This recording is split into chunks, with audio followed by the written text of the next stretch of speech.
Welcome to The Sky's the Limit with host Dee Brown, the president and CEO of the P3 Group, the nation's largest minority public private partnership real estate developer. Here's Dee.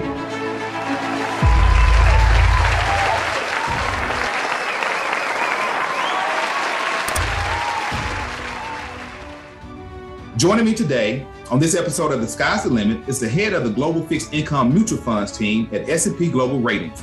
She leads a global team responsible for analyzing more than $4.8 trillion in managed assets across 7 currencies. Her group assigns, maintains, and monitors ratings, as well as provide market research for portfolios of fixed income assets, including money market funds, bond funds, exchange traded funds, offshore funds, and local government investment pools. Ladies and gentlemen, please welcome G. Johnson to The Sky's the Limit.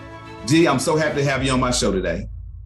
Thank you very much, Dee. Thank you for having me, and I'm excited to move forward. I really like the title of your show. Thank you so much. And so, G, we got a lot of ground to cover, so we're going to jump right into it. Now, you have a really fascinating story. You know, growing up in the rural Mississippi Delta, graduating from high school there, moving on to Jackson State University, the Jackson State University, an HBCU located in Jackson, Mississippi, and then on to the Ohio State University School of Law. Now, you have had really a unique path to your current success. Give me kind of a background on your educational journey. My educational journey, as you said, started at Jackson State University. My parents did attend Jackson State University, so I had a deep fondness for the school prior to even attending. I decided to be a math major because I was really good in math. My father spent a lot of time with me as a kid, being his assistant with all of the organizations in which he volunteered. And so he was the finance chair or the treasurer, which meant I was the finance chair and the treasurer. So I was able to learn a lot about numbers and was able to go to Jackson State and really refine that in being a math major. My senior year at Jackson State, I decided to take an elective called an Introduction to Law. And it was the first time that I was able to realize that I could apply my critical thinking skills beyond what I originally thought was my path to be an engineer. And so I applied to the Ohio State University College of Law and had an amazing opportunity to select classes that really resonated with me. And the ones that I loved the most were those that had a financial component. So secured transactions, tax, bankruptcy, gifts, wills, and estates, the classes that really had like a slight slant to it with finance. After finishing law school, I did take the bar. So I am a licensed attorney. And I used the next step on my journey to work at the United States Bankruptcy Court in Columbus, Ohio, to be a judicial law clerk. And in short, a judicial law clerk is a very prestigious opportunity to work with a judge and essentially be the right hand of the judge. And in that assignment, I was able to really have the opportunity to work with complex, financially distressed corporations. And so it is the combination of the math degree, the law degree, and the judicial clerkship that I had, which gave me the momentum to really say I am in the right pathway. Wow, you know, you have a really interesting story there because you kind of took this journey from STEM to law. So does that result in a lot of unique looks and stares when people read your resume and kind of see how you journeyed and ended up from a STEM program to Wall Street? Dee, if I had $1 for every time someone asked me that question, I probably would own an island right now. Being a math major means that I'm a very linear thinker. And so it was very logical to me to go from math to law because you're using critical thinking. And I had an affinity for complex problem solving. And that's what you do when you were in law school. And so from my perspective, it was very logical to go from math and to law. I'll also add that when you are applying to law school, they're also looking for diversity in thought. And so although it may seem like it's very logical to be, let's say, maybe an English major or a political science major. Law schools are looking for people who have technical skills and quantitative skills. So I think that's what also made me very attractive with my application.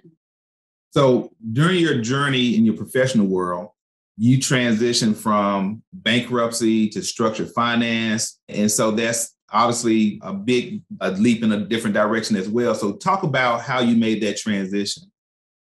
Well, it's not that big of a leap to go from bankruptcy to structured finance because of the nature of structured finance. There is a very large bankruptcy analysis that's involved. And so when dealing with structured financings, you're looking at, let's say, a pool of assets that are being securitized in order to ultimately issue debt instruments. And when you start that analysis, you're looking at what they call an SPV, a special purpose vehicle or a special purpose entity. And that is an entire bankruptcy or remote discussion. And so not only was I able to leverage the actual expertise I received at the bankruptcy court, I think the legal background also helped a lot because we're dealing with a lot of legal documents in addition to the actual cash flows that are coming into the structure. And so, like I said, it's a culmination of the math, my passion for finance, and the law that I think were able to provide me with the support in order to be successful in structured finance. But then you decided that you were going to take another career leap, correct? You went from structured finance, and now you're the head of global ratings for S&P. So talk to me about that transition and how, I guess, your experience in structured finance and bankruptcy really positioned you for that next step in your professional career. Well, that is a really good question. When I was in the structured finance department, the type of securities that I rated were on the short end of the curve. So securities that matured within 397 days or less. The great thing about the transition is that I was rating securities that were ultimately being purchased by a certain type of investors that are on the short end of the curve, such as a money market fund. And so the transition was a natural one in that I went from rating securities on the short end of the curve to rating the investors who purchased the securities that were on the short end of the curve. Beyond just the actual work that I did, the critical thinking skills, again, is like the linchpin of my success. You're constantly having to think quickly on your feet, have a very critical analysis, we're problem solving. And I think along the way, what I was able to also do is to develop leadership skills. And so for me, is a very natural progression from structured finance to fund ratings. Understood.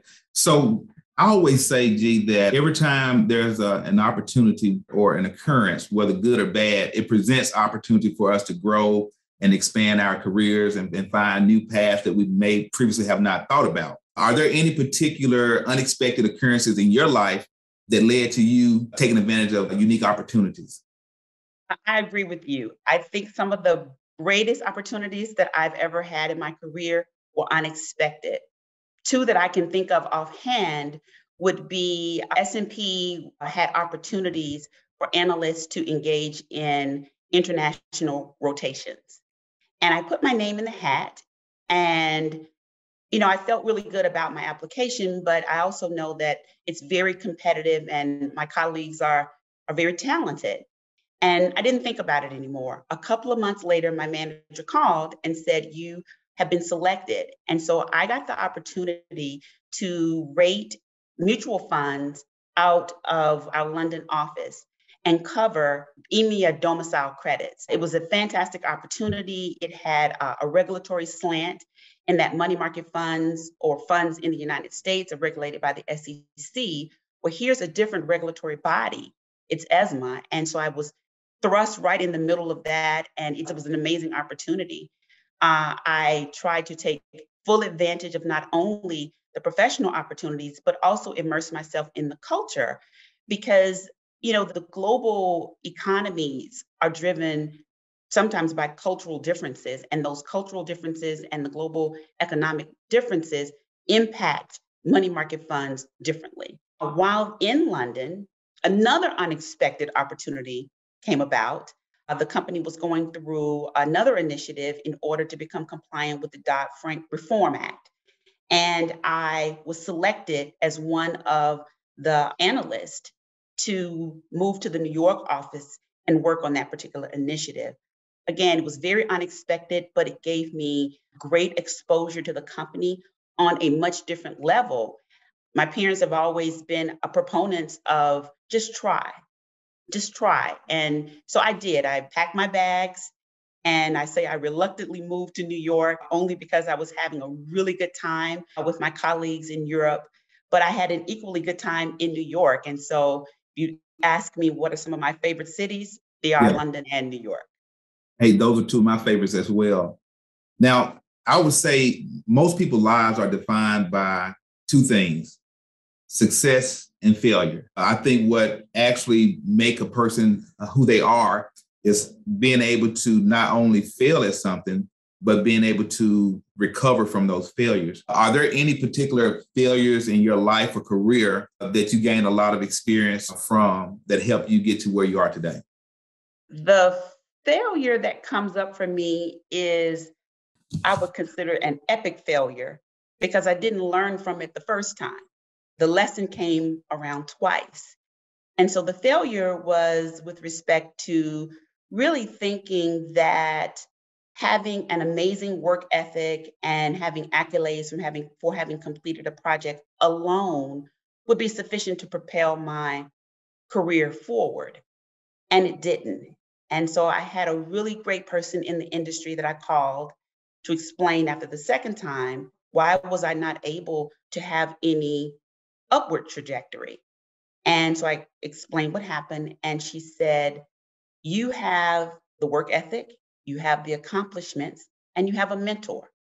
But the two things you don't have are a sponsor, and you don't have the discernment to understand the difference between the sponsor and the mentor.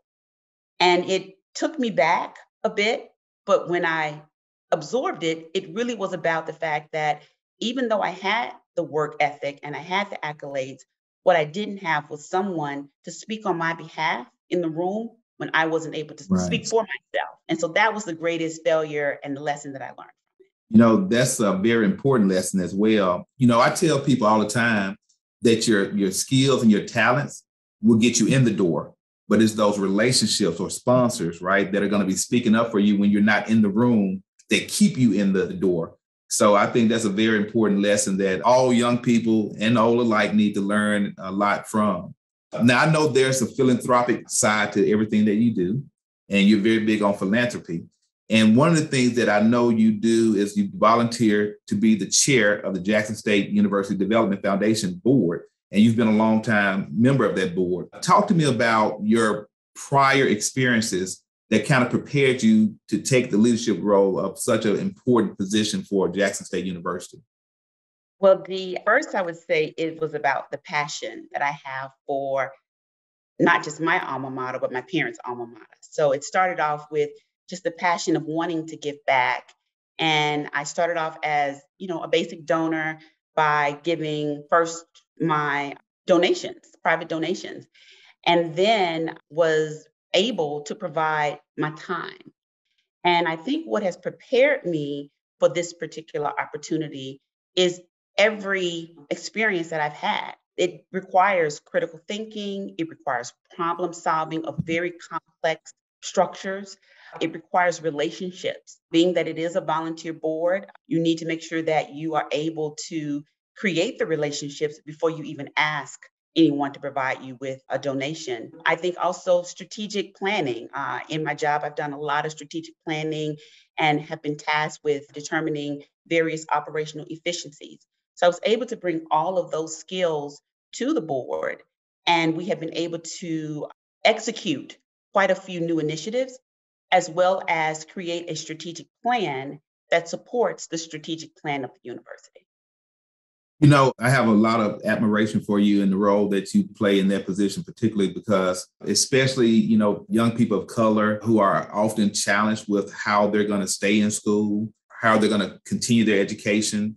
And they meet these challenges. And then you have a foundation like the Jackson State University Development Foundation that's there to help fill the gap and help to put young people in a position to be successful. So for them, I have very, very high regards for you in that role. And I know, as I said, philanthropy is important to you. Are there any particular areas of philanthropy over and above education, obviously, that you're passionate about? Beyond education, I think is the first cousin to education is financial literacy. And the piece of financial literacy that resonates a lot with me is financial literacy for kids. I just love to get every kid and start them off at a very young age and teach them about finances at an age appropriate level all the way through ages 18.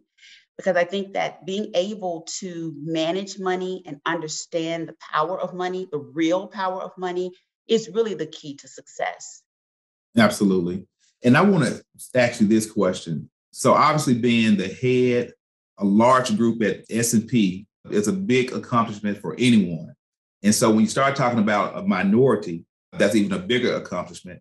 And then a woman of color, so you're a double minority in this particular instance. Being able to have risen to that level of success in your selected field, how do you feel like you can impact others through, I guess, the glass ceiling you've broken through? A really good question, Dee. I have never really looked at myself as a double minority per se. What I always wanted was to be looked at as a great analyst. And I try to donate my time. So beyond just the fact that I'm the board chair, what I've tried to do is to be a facilitator of information to not just my school, but other schools where there are children of color that I feel can be competitive, but for not having the information. Right. I also volunteer as a mentor. So in addition to working on the board, I have a couple of different mentees that attend Jackson State. And so for me, it's a little bit more hands-on because I do like the one-on-one aspect of trying to show someone better than tell them.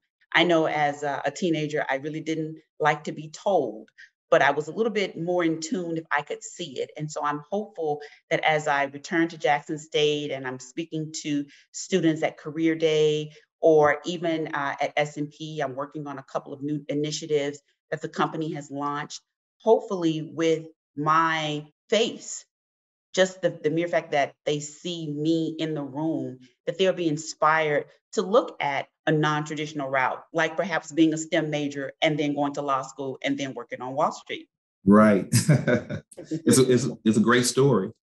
So if you had to give the 18-year-old G some advice, what would that advice be? Well, that advice would only be about 17 years old. So I would tell my 18-year-old self to first just be flexible. And I think my trajectory shows a lot of flexibility to try new things. Even if you really can't see the end of the road, just try it. Just be flexible enough to try. I talk a lot about being fluid. Fluid is the bob and weave of the world. It is, you look one way and something, you think you're headed left, and all of a sudden the car is spinning to the right. You have to be fluid enough to move quickly, nimble enough to be able to adjust. And I think the third thing I would tell my 18-year-old self would be to have faith. Have faith that I have the skills, that, I have the background in order to succeed. And there have been times when I have had self-doubt, but just keep the faith and keep moving forward and things will work out. So those would be the things that I would tell my 18-year-old self. So, G, I know you're passionate about structured finance. I know you're passionate about philanthropy. What other things are you very passionate about? I am a very creative person, which I don't think many people know. I am very passionate about photography. I love to collect fine art. I like water sports. So swimming and surfing and, anything that has to do with warm weather sports and water, I love a lot. And like I said, I like financial literacy a lot because I just feel like that is so key to changing the lives of children and generations to come. Also very passionate, which I received from my grandmother. I love residential real estate.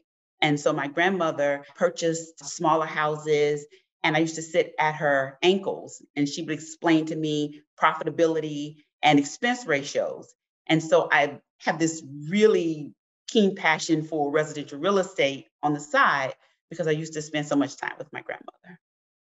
Well, I would just kind of circle back to something that you mentioned twice, and that's financial literacy. I think that's very critical, especially, and I keep going back to communities of color because I know that there's a big gap in terms of wealth, a big gap in terms of home ownership, savings, retirements. So there's a big gap there, and that gap is there because of the lack of financial literacy. And so I think that if we can start early and teach that and begin to also build legacies for our families, we can help close that gap. So that's a very important issue that needs a lot of attention in America, if not around the world.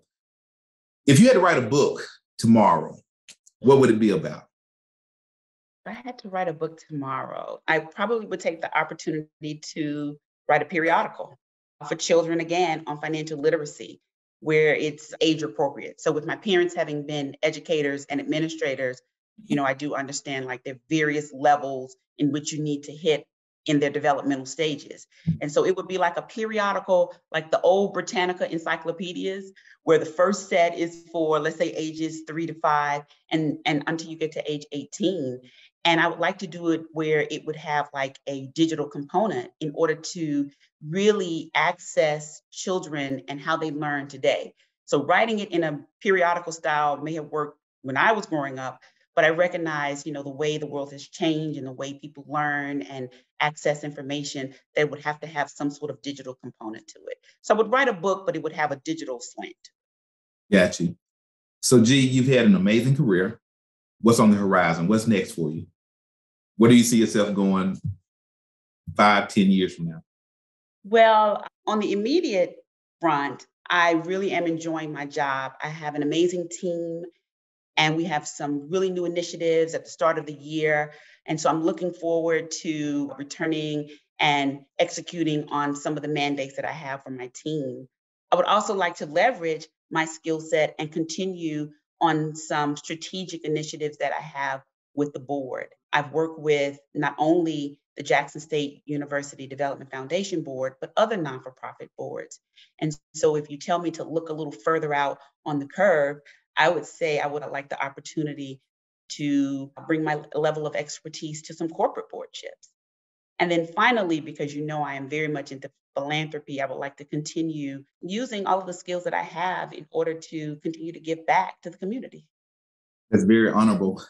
So, G, I cannot wrap this interview up without talking about something that's always near and dear to me, and that's Greek life. As everyone knows, I'm a proud life member of Kappa Alpha Psi fraternity, and I know you are a member of Delta Sigma Theta sorority. And for me, the fraternal bond, the brotherhood, has played an instrumental role in both my personal and professional life. And so for you, I would like to know, what does your sisterhood mean to you? Well, I am a very proud member of Delta Sigma Theta Sorority Incorporated. I am a legacy. My mother and my sister are also members of the same sorority.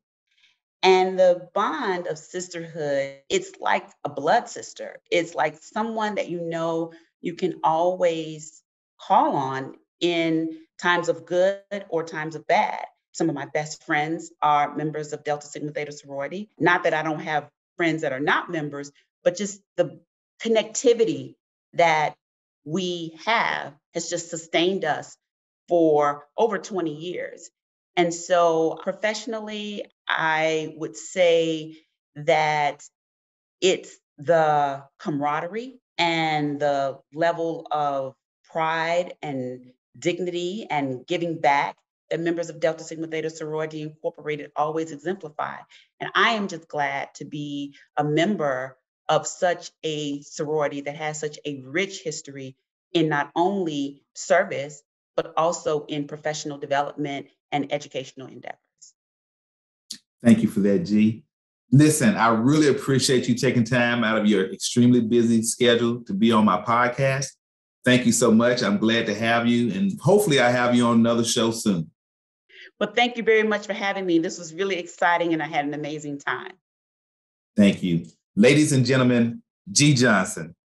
The P3 Group is a proud supporter of HBCUs. We recognize the value of our HBCUs that have filled the educational gap for communities of color for more than a century. As one of the nation's leading real estate development firms, we recognize that the real value of building community is in empowering its people. We are the P3 Group. Design, build, finance. You can bank on us. This has been The Sky's the Limit with Dee Brown. To find out more about Dee, go to dbrownCEO.com or Google Dee Brown CEO. And to connect with the P3 Group, check out thep3groupinc.com. The Sky's the Limit is a production of Self-Made Dee Brown CEO.